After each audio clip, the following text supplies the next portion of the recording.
maliwanag na para sa akin, may tinago, may usapan sila na tinago nila sa taong bayan. Number one. Okay, that's why I say the first question that I have is clear. So, now we need to know, what did you agree to? What did you compromise? Ano yung pinamigay ninyo?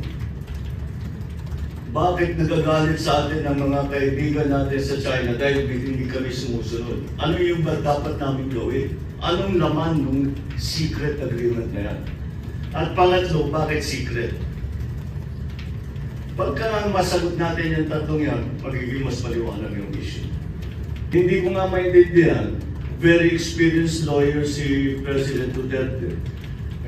Ang abogado, lahat gusto nila nakasulat lahat yan. Bakit walang nakasulat na kahit isang papel? Bakit walang video? Bakit walang announcement natin? Bakit hindi nila sinabi, kung gusto nila isikreto, bakit hindi nila sinabi sa amin nung kami pumasok? Sabihin, meron kaming usapan, dapat sundan natin. And for whatever reason, huwag mong sasabihin sa taong bayan. And that's my third question. Why is it secret? Why is it secret? Because don't tell me it was just an oversight na hindi nasulat. Deliberate yung hindi sinulat.